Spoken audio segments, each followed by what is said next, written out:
Hello दोस्तों, स्वागत है आप सभी का झाड़ जानकारी यूट्यूब चैनल पर। मैं हूं आपका होस्ट और दोस्त। तो आज की इस वीडियो में हम बात करने वाले हैं कि अगर आप झारखंड में रहते हैं तो झारखंड में आप जाति और आवासीय कैसे बनवा सकते हैं। तो सबसे पहले हम जान लेते हैं कि कास्ट सर्टिफिकेट या रेसिडेंट सर्टिफिकेट या फिर इनकम सर्टिफिकेट होता क्या है, ये कहाँ पे हम यूज़ कर सकते हैं, ये क्यों बनाना चाहिए। तो ये बनाने के लिए मकसद यही है कि अगर आप झारखंड में बिलोंग करते हैं और आपको किसी तरह का कोई रिजर्वेशन चाहिए या फिर कोई सरकारी लाभ चाहिए, तो उस जगह पे हमें अपना ये प्रूव करना होता है, सिटीज़न मतलब प्रूव करना होता है कि हम झारखंड के निवासी हैं और हम ST SC इससे बिलोंग करते हैं, जिससे हम सरकारी लाभ ले सकते हैं। तो इसके लिए हमसे जाति आवासीय मांगा जाता है। तो यही प्रोसेस हम देखने वाले हैं कि किस तरह से हम घर बैठे ये दो चीज़ अप्लाई कर सकते हैं बिना कहीं दौड़े, बिना कहीं जाए। तो यहाँ पे हम सर्च करेंगे झार सेवा सर्च करना है। ये है झार सेवा। जैसे ही आप झार सेवा सर्च करेंगे हमारे सामने ये सबसे ऊपर में एक वेबसाइट खुल करके आ जाएगा, झार सेवा 11। तो ये वाले पर हम क्लिक करेंगे और अप्लाई करने के लिए हमारे पास ID होना चाहिए। तो वो निवासी है और जाति बनाने के लिए हमारे पास ID होना चाहिए। तो इसमें झार सेवा में 2 प्रकार का ID होता है। एक होता है कियोस्क ID जो CSC सेंटर वालों के पास होता है, और एक आप सिटीजन वाला ID भी बना सकते हैं। उससे भी आप आराम से अपना जो भी है जाति आवासीय इनकम अप्लाई कर सकते हैं। तो यहाँ पे हम करेंगे रजिस्टर योरसेल्फ पर। यहाँ पे क्लिक करने के बाद हमें रजिस्टर करने का एक फॉर्म खुल कर के आ जाएगा हमारे सामने। तो हम यहाँ पे अपना डिटेल्स वगैरह भर देते हैं, जैसे फुल नेम, ईमेल ID डाल देंगे,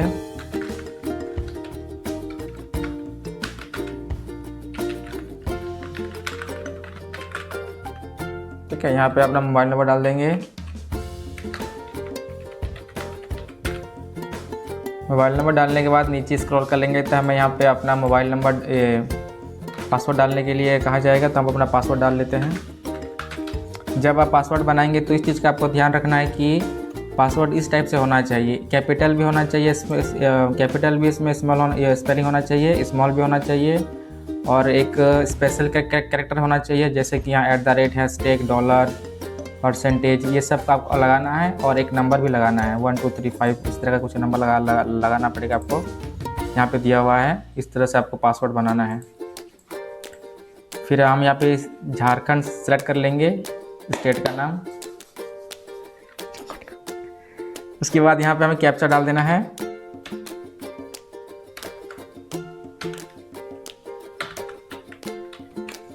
फिर यहाँ पे हम करेंगे नीचे सबमिट वाले ऑप्शन पर क्लिक करके हमें थोड़ा सा वेट कर लेना है, ठीक है। हमारे सामने ये OTP आ गया है, मतलब सेंड कर दिया गया है हमारी ईमेल पर और फ़ोन नंबर पर। तो हम वो ईमेल यहाँ पे देख पर भी OTP आएगा और ईमेल पर भी OTP आएगा। तो हमें दोनों OTP को एंटर करना है। तो यहाँ पे फ़ोन OTP डालते हैं। OTP डालने के बाद हम यहाँ पे वैलिडेट पर क्लिक करेंगे। जैसे ही हम वैलिडेट पर क्लिक करेंगे तो हमारे सामने ये मैसेज आ जाएगा स्क्रीन पर। देखिए यहाँ पे बता रहा है you have successfully registered on, ठीक है। अब हमें क्या करना है, हमें इसको क्लोज कर देना है और यहाँ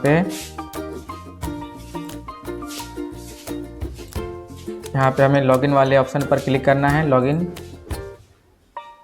यहाँ लॉगिन पर क्लिक करने के बाद हमारे सामने ये लॉगिन करने का पेज खुल जाएगा, जहाँ पे लॉगिन ID और पासवर्ड मांगा जाएगा। तो लॉगिन ID में हम वही ID डालेंगे जो हमने वहाँ पे अकाउंट क्रिएट करते समय लगाया था। तो यहाँ पे हमने अपना लॉगिन ID डाल दिया, पासवर्ड डाल दिया और कैप्चा कोड भी डाल दिया। अभी हम लॉगिन वाले ऑप्शन पर क्लिक करेंगे। जैसे हम क्लिक करेंगे हमारे सामने ये डैशबोर्ड खुल करके आ जाएगा। यहाँ पे हमारे सामने ये डैशबोर्ड खुल गया है। यहाँ पे राइट साइड में क्लिक करके आप देख सकते हैं कि रोल क्या है आपका। तो यहाँ पे रोल यहाँ पे दिखा रहे सिटीजन, ठीक है। तो हम सिटीजन वाले पर लॉगिन हुए हैं। यहाँ पे हमारे सामने है अप्लाई फॉर सर्विस। यहाँ पे क्लिक करने के बाद हम नीचे क्लिक करेंगे, व्यू ऑल अवेलेबल सर्विसेज, यहाँ पे क्लिक करेंगे। यहाँ पे क्लिक करने के बाद हमारे सामने ये सर्विसेज खुल करके आ जाएंगी। तो यहाँ से आपको सेलेक्ट करना है कि आप क्या बनवाना चाहते हैं। हमारे सामने 43 ऑप्शंस खुल करके आ चुकी है, जहाँ पे आप अप्लाई कर सकते हैं caste certificate for EBC1 and BC2 non creamy layer, issue of local resident certificate, ठीक है। और भी बहुत सारा ऑप्शंस हैं। तो अगर आप रेसिडेंस बनवाना चाहते हैं तो यहाँ पे आप सर्च करेंगे रेसिडेंस। यहाँ पे रेसिडेंस खुल चुका है, local resident certificate by circle officer, ठीक है। ये सर्कल ऑफिसर मतलब आपका ब्लॉक में इशू होगा। यहाँ पे चौथा नंबर में है issue of local resident certificate, ये डिस्ट्रिक्ट लेवल का आपके पास इशू है। तो उसके बाद अगर आप कास्ट बनवाना चाहते हैं तो यहाँ पे आप कास्ट सर्च करेंगे। यहाँ पे आ गया caste certificate for schedule tribe. जो ST में आते हैं वो यहाँ ये वाला फॉर्म पर क्लिक, ये वाला ऑप्शन पर क्लिक करेंगे। और जो नेक्स्ट पेज में देखते हैं, ये जो आपको ये ध्यान देना है कि कहीं आप दूसरे वाले पर क्लिक ना कर दें। तो हम यहाँ पे ना ही कास्ट बनवाना चाहते हैं और ना ही रेसिडेंस बनवाना चाहते हैं, तो हम यहाँ पे बनवाना चाहते हैं इनकम सर्टिफिकेट। यहाँ पे हम सर्च करेंगे इनकम। यहाँ पे ऑप्शन है इशू ऑफ इनकम सर्टिफिकेट, तो यहाँ पे हम क्लिक करेंगे। इस पर क्लिक करने के बाद हमारे सामने ये फॉर्म खुल करके आ जाएगा। यहाँ पे हम करते हैं आवेदन का प्रकार, यहाँ पे हम नॉर्मली रहने देंगे। यहाँ पे जो भी है कुमारी, श्रीमती, श्री, तो हम यहाँ पे श्री करते हैं। यहाँ पे आपको जेंडर सेलेक्ट करना है, मेल करते हैं हम। यहाँ पे अपना नाम डाल देंगे। यहाँ पे आपको डालना है केवल फर्स्ट नेम। यहाँ पे मिडिल नेम, अगर आपका कोई मिडिल नेम है तो यहाँ पे मिडिल नंबर आप यहाँ पे डालेंगे। लास्ट नेम में हम लास्ट नेम डालते हैं। यहाँ करते हैं डेट ऑफ बर्थ, जो भी आपका डेट ऑफ बर्थ है वो भरना है, ठीक है। फिर यहाँ पे ऑटोमेटिक कैलकुलेट हो जाएगा। फिर यहाँ पे आपको मोबाइल नंबर डालना है, आप अपना मोबाइल नंबर दे सकते हैं। फिर यहाँ पे आपके पास ऑप्शन आएगा फ्रेश और हायर लेवल, तो यहाँ पे हम फ्रेश ही करने देंगे। और ध्यान देने वाली बात यह है कि जब आप इनकम सर्टिफिकेट बनवाते हैं तो आपको एक एफिडेविट बनवाना होता है, नोटरी एफिडेविट। तो उसमें एक एफिडेविट नंबर होता है, जैसे 5955 इस तरह के एफिडेविट नंबर होता है, तो वो हमको यहाँ पे लगाना है। फिर यहाँ पे है इनकम एफिडेविट डेट, मतलब आपने वो कब एफिडेविट बनवाया, जिस डेट में आप बनवाना चाहते हैं, मतलब जिस डेट में आपने इनकम एफिडेविट बनवाया है वहाँ पे उस डेट को आप सेट कर लेंगे। जैसे मैंने 4 तारीख को बनाया तो मैं 4 तारीख सेट कर लेता हूँ। इसके बाद से ऑथोराइजेशन डिटेल, मतलब आप कहाँ तक का बनवाना चाहते हैं, सर्कल ऑफिसर या SDO या फिर DC वाला, कौन सा बनवाना चाहते हैं। तो हम यहाँ पे सर्कल ऑफिसर ही सेलेक्ट कर लेते हैं। यहाँ पे आ गया फादर्स डिटेल, यहाँ पे सन ऑफ कर देंगे हम, या फिर यहाँ पे हम श्री करते हैं, या फिर जो भी फादर का नाम ऐड करने के लिए श्री करते हैं। तो आपको एड्रेस डालना है, जैसे हम डाल देते हैं रांची कॉलोनी, एग्जाम्पल के लिए है रांची कॉलोनी, ठीक है। फिर यहाँ पे आपको कंट्री सेलेक्ट करना है, यहाँ पर अब इंडिया रहने देंगे। फिर यहाँ पे स्टेट आपका जो भी है, झारखंड, तो झारखंड सेलेक्ट कर लेंगे। यहाँ पे डिस्ट्रिक्ट कोई भी सेलेक्ट कर लेंगे जो आपका डिस्ट्रिक्ट है। डिविजनल ऑफिसर सेलेक्ट करना है, तो यहाँ पे आप करेंगे कोई भी कर सकते हैं, मतलब जो आपका है वही आप अपने अनुसार सेलेक्ट कर सकते हैं। यहाँ पे पोस्ट ऑफिस आपको डाल देना है, ठीक है। यहाँ पे आपको डालना है पुलिस स्टेशन, यहाँ पे करना है रूरल, या फिर आप अगर आप पढ़ते हैं म्यूनसिपालिटी एरिया में पढ़ते हैं तो आप म्यूनसिपालिटी करेंगे। अगर आप ग्रामीण क्षेत्र से बिलोंग करते हैं तो आप यहाँ पे रूरल सेलेक्ट करेंगे। इसके बाद यहाँ पे आपको सेलेक्ट करना है ब्लॉक आपका जो भी है, ग्राम पंचायत सेलेक्ट करना है, विलेज सेलेक्ट करना है, मोहल्ला और पिन कोड। फिर से आपको पूछा जाएगा आपका परमानेंट एड्रेस क्या है। अगर आपका अलग परमानेंट एड्रेस है तो यहाँ पे आप वो एड्रेस डाल दीजिए, नहीं तो आप यहाँ पे यस कर देंगे तो वो जो ऊपर में आप भरे हैं वो सेम टू सेम यहाँ पे नीचे भी आ जाएगा। फिर यहाँ पे आपको अपना इनकम डिटेल्स देना है, मतलब आप किससे कितना पैसा कमाते हैं। अगर आप फार्मिंग से 0 कमाते हैं तो आप 0 यहाँ पे डाल देंगे। अगर आप कोई काम करते हैं ऑक्यूपेशन, जैसे आप लेबर हैं, सेल्फ एम्प्लॉयड हैं, तो उससे आप कितना कमाते हैं वो आप यहाँ पे डाल देंगे। तो यहाँ पे हम ऑक्यूपेशन से डाल देते हैं 98,000। यहाँ पे आप बिज़नेस से कितना कमाते हैं, अगर आप बिज़नेस नहीं करते हैं तो आप यहाँ पे 0 रहने देंगे। फिर अदर सोर्स से 0 ही रहने देंगे, मतलब आप जिससे जितना कमाते हैं उस हिसाब से यहाँ भरते जाएंगे।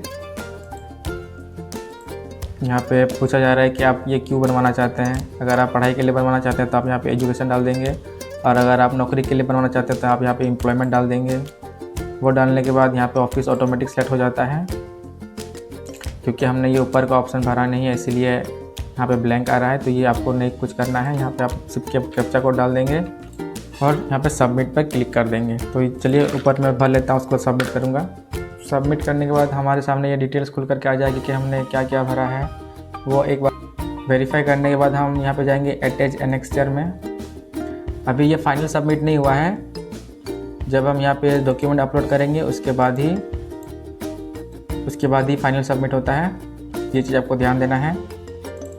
यहाँ पे आप इस तरह का 2 PDF रेडी कर लीजिएगा, जिसमें आपका आईडी रहेगा, फादर का आईडी रहेगा, 10th पास सर्टिफिकेट रहेगा और एक रहेगा आपके पास फॉर्म।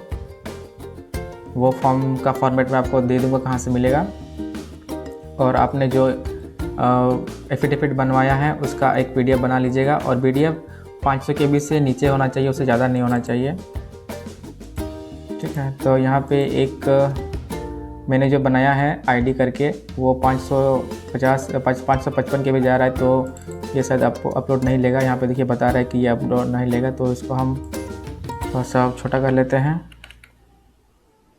इस तरह आपको एक अपना PDF बना लेना है, लेकिन साफ साफ दिखना चाहिए। ये ठीक है, काम चल जाएगा। यहाँ पे सारा डिटेल्स हमने सारा आईडी हमने ये किया हुआ है। यहाँ पे हम जाएंगे चूज़ फाइल में, फिर यहाँ पे अपना आईडी डाल देंगे और यहाँ पे सबमिट कर देंगे। रिसिप्ट जनरेट हो जाएगा। वेट कर लेते हैं थोड़ा सा हम यहाँ पे। देखिए अब यहाँ पे आएगा फाइनल सबमिट का, फिर हम कर देंगे फाइनल सबमिट। तो आप देख सकते हैं कि हमारे सामने ये रिसिप्ट जनरेट हो गया। इस तरह का रिसिप्ट जनरेट हो जाएगा। इसको हम PDF में सेव कर लेंगे। सेव हो चुका है, डाउनलोड हो चुका है यहाँ पे। उसके बाद हम क्या करने वाले हैं, हम चेक करने वाले हैं इसका स्टेटस। तो स्टेटस चेक करने के लिए जैसे आप यहाँ पर ही होम पेज में हैं, यहाँ पे आप होम पेज में हैं और आप जो आपने जो अप्लाई किया हुआ है इसका आप स्टेटस देखना चाहते हैं, तो यहाँ पे आप क्लिक करेंगे ट्रैक एप्लीकेशन स्टेटस। यहाँ पे डेट सेट करेंगे, जिस डेट में आपने अप्लाई किया है उसके बीच का डेट होना चाहिए। तो यहाँ पे ठीक है, ये ऑटोमेटिक सेलेक्टेड है, इसको मैसेज रहने देंगे। यहाँ पर हम करेंगे गेट डिटेल्स, मतलब गेट डेटा। तो यहाँ पे हमें दिखा रहा है कि इनिशिएट कर दिया गया है। ठीक है, हमने जो अप्लाई किया है वो इनिशिएट कर दिया गया है, मतलब वो अप्लाई कर दिया गया है। जैसे ही इस पर कुछ काम किया जाएगा तो यहाँ पे लिस्ट वाइज यहाँ पे आ जाएगा और 1 महीना के अंदर में आपका इनकम सर्टिफिकेट बन जाएगा। तो यहाँ से हम इसको लॉग आउट करते हैं। लॉग आउट करने के बाद फॉर्म कहाँ मिलेगा वो चीज़ मैं आपको दिखाता हूँ। यहाँ पे है डाउनलोड डिक्लेरेशन, यहाँ पे हम क्लिक करेंगे तो हमारे सामने ये सारा डिक्लेरेशन फॉर्म आ चुका है। तो इनकम के लिए हमने ये वाला फॉर्म भर के दिया था, आपको भी यही देना है। और अगर आप दूसरा कुछ बनवाना चाहते हैं जैसे निवासी या फिर रेसिडेंट्स, तो इसके लिए भी यहाँ पे फॉर्म होगा, ये वाला आप फॉर्म भर लीजिएगा। यहाँ पर जैसे आ गया है अनुसूचित जाति के लिए ये वाला घोषणा फॉर्म है, ये वाला भरना ज़रूरी है। ये 2 पेज का है। फिर यहाँ पे भी है, यहाँ पे भी वही सेम चीज़ ही है, लेकिन ये माइनर के लिए फॉर्म है। तो ये सब आप देख लीजिएगा। अगर आपको कुछ भी दिक्कत होता है तो आप कमेंट बॉक्स में कमेंट कर दीजिए, मैं आपका जवाब ज़रूर दूंगा। तो अगर आपको ये वीडियो अच्छा लगा तो प्लीज़ वीडियो को लाइक करें, चैनल को सब्सक्राइब करें।